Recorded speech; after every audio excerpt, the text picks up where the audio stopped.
दोस्तों, जैसी वेशभूषा या परिवेश आज हम अपने आसपास देखते हैं, कुछ ऐसी ही या इससे और अच्छा माहौल आज से करीब 6000 साल पहले इंडस वैली सिविलाइजेशन के टाइम पर हुआ करता था, जिसकी शुरुआत सबसे पहले भारत से मानी जाती है।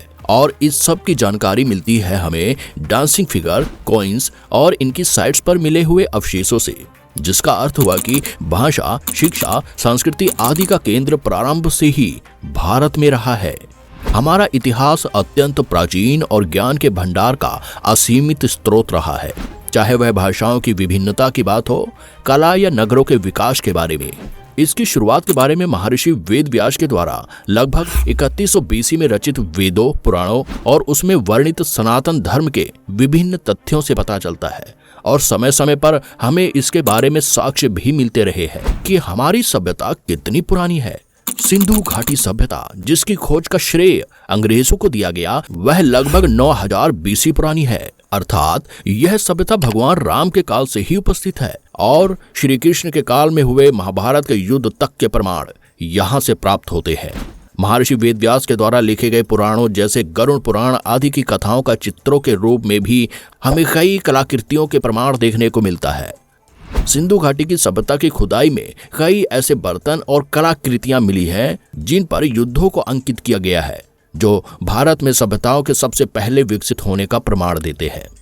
मोहनजोदाड़ो में खुदाई से मिली नाचती हुई एक लड़की कांस्य की मूर्ति 2500 BC में लगभग बनी हुई इस कांस्य की मूर्ति को देखने पर ऐसा लगता है जैसे मानो कोई नर्तकी थक जाने पर आराम कर रही हो। इसकी सजावट भी देखने लायक है, जिसे देखकर उस समय के श्रृंगार के बारे में पता चलता है। बाएं हाथ में हाथी दांत या हड्डियों से बनी हुई अनेक चूड़ियां और दाएं हाथ में कंगन और ताबीज पहने हुए है। साथ ही अपनी कमर पर हाथ रखकर वह इस प्रकार खड़ी है मानो कोई लड़की अपने पूरे अस्तित्व को खुद में समेटे हुए दुनिया के सामने अपने स्वाभिमान के साथ खड़ी हुई हो। इस 4 इंच की प्रतिमा और इसके हर एक भाग पर बड़ी ही बारीकी और सफाई से किए गए काम को पहली बार देखने पर कोई नहीं कह सकता कि यह मूर्ति 5000 वर्ष पुरानी है।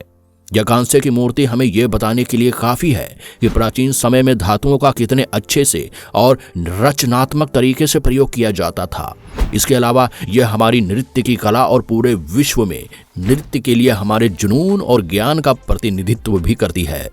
आर्कियोलॉजिस्ट डॉक्टर वसंत सिंधे के अनुसार डांसिंग फिगर 2 बिंदुओं से बहुत ही ज्यादा महत्वपूर्ण हो जाती है, जिसमें पहला है कि इसमें हमें कॉम्प्लेक्स कॉपर टेक्नोलॉजी का यूज देखने को मिलता है, जिससे हमें पता चलता है कि उस टाइम में भी मोल्ड्स अर्थात सांचों का उपयोग होने लगा था, जो कि हड़प्पा के लोगों की विकसित प्रणाली को प्रदर्शित करता है। और दूसरी बात है कि इस फिगर में वह स्पाइरल बैंगल्स पहने हैं, जो कि आज भी बहुत सी जगहों जैसे राजस्थान, गुजरात आदि में आज भी चलन में है। इसके अलावा यहाँ से धातु के बने औजार, महिलाओं के तैयार होने के सामान जैसे चूड़ियां, सिंदूर आदि मिले हैं, जो कि वर्तमान में भी महिलाओं के द्वारा उपयोग किए जाते हैं। नैवकैरो से मिले पुराने अवशेषों से पता चला है कि हड़प्पा सभ्यता के टाइम में सिंदूर का भी उपयोग होने लगा था, जहां पर एक स्मॉल टेराकोटा वुमेन का फिगर मिला है, जिसके बीच की मांग सीधी तथा खाली है और उसमें कहीं कहीं सिंदूर लगे होने के प्रमाण भी मिले हैं। अनेक प्रकार की मोहरे, जिनसे उस समय के व्यवसायों के बारे में पता चलता है। ये मोहरे विभिन्न आकार जैसे त्रिभुज, वर्ग, आयत आदि में मिलते हैं। हालांकि हड़प्पा सभ्यता की अधिकांश मोहरे चौकोर आकार की मिली है। यह सभी स्टीटाइट मटेरियल से बनी होती थी। आपको बता दे, यह मटेरियल नदी के निचले हिस्से में पाया जाने वाला नर्म पत्थर होता है। इसके अलावा तांबा, टेराकोटा, सोने तथा हाथी दांत की भी मोहरें मिली हैं, जिन मोहरों के एक तरफ चित्र उकेरा गया होता था, जो कि शिव, बैल आदि अनेक प्रतीकात्मक रूप से धर्मों का प्रदर्शन करता था, जबकि दूसरी ओर कुछ लिपियां लिखी रहती थी, जो कि अधिकांश दाएं से बाएं ओर लिखी जाती थी, जिसे हम ब्राह्मी लिपि के नाम से भी जानते हैं।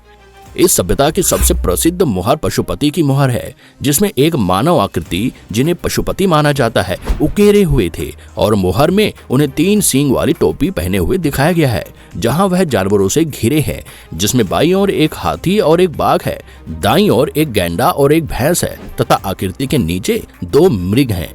आपको जानकर आश्चर्य होगा कि जिस आकार की स्लेट पर आज आप और हम लिखा करते हैं, वैसी ही स्लेट हड़प्पा सिविलाइजेशन के टाइम पर देखने को मिली हैं, जिसके बारे में हमें मथुरा से मिले एक टेराकोटा प्लेट से जानकारी मिलती है, जिसमें लड़का एक स्लेट को पकड़े हुए बैठा है और वह स्लेट को अपने दाएं या लेफ्ट हैंड से पकड़े है और दाएं या राइट हैंड से उस पर ब्राह्मी स्क्रिप्ट लिखते हुए दिखाया गया है।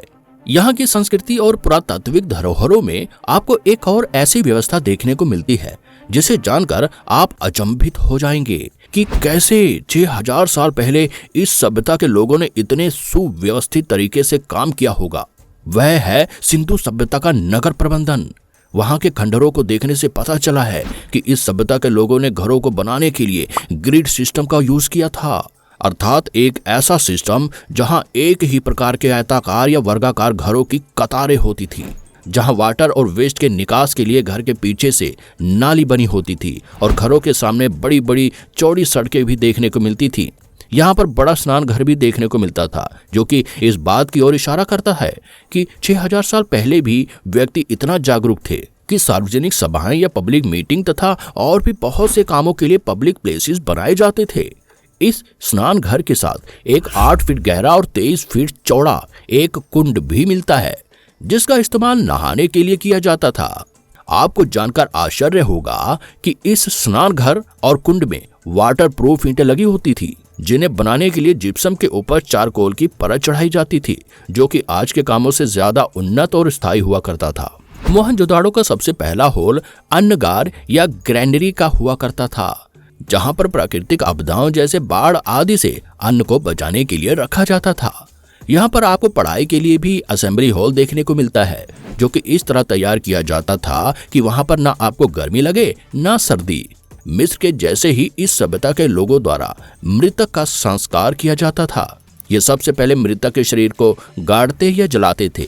जलाने के बाद बची हुई हड्डियों को किसी बर्तन में रखकर नदी में प्रवाहित कर दिया जाता था, या फिर गाड़ने के समय मृतक के साथ ही उसकी प्रिय या पसंद वाली चीजों को भी गाड़ देते थे। कुछ ऐसा ही हमें मिस्र के पिरामिड में भी देखने को मिलता है। दोस्तों, सिंधु घाटी सभ्यता की एक बात मुझे बहुत ही अच्छी लगी, जो कि वर्तमान में लुप्त सी होने लगी है।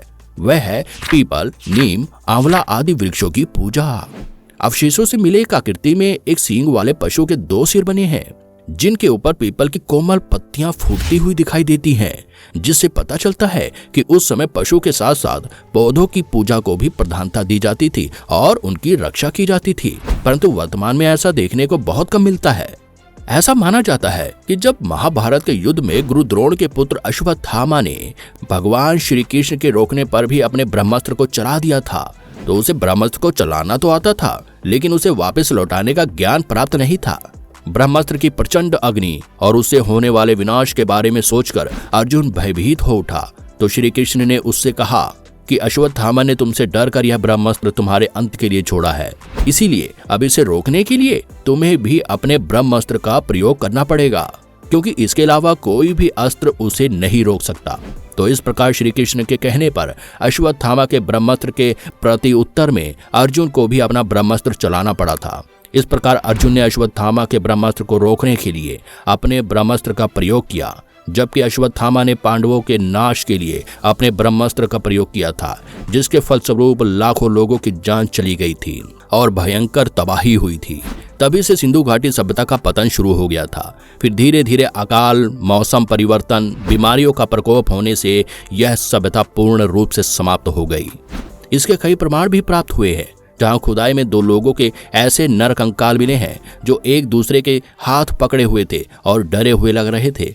वर्तमान में हम जिस हिस्से को पाकिस्तान और अफगानिस्तान के नाम से जानते हैं, महाभारत के समय में इसके उत्तरी हिस्से को गांधार, मद्र, कैकेयी और कंबोज कहा जाता था। इस प्रकार अयोध्या, मथुरा से अफगानिस्तान के कंबोज तक को आर्यवर्त कहा जाता था और इसी के बीच के क्षेत्र को कुरुक्षेत्र कहा जाता था। इसीलिए हमें आज जो भी प्रमाण मिलते हैं वो बस हरियाणा, पाकिस्तान के आसपास वाले ही होते हैं। हालांकि अभी भी बहुत सी खोजें होना बाकी हैं, जिसके लिए लगातार प्रयास किए जा रहे हैं। जैसे जैसे हमें एविडेंस मिलते जाएंगे, हम आपको भारत तथा इंडस वैली सिविलाइजेशन से जुड़ी लिंक्स की और ज्यादा जानकारी देते जाएंगे। दोस्तों, क्या आप ऐसा मानते हैं कि सबसे पहले सभ्यताओं का विकास भारत में ही हुआ था? कमेंट में अपना आंसर यस और नो में जरूर दीजिएगा। वीडियो आपके सिविलाइजेशन से जुड़ा हुआ है तो लाइक जरूर करें और हाँ, चैनल को सब्सक्राइब करना ना भूलें। Thanks for watching.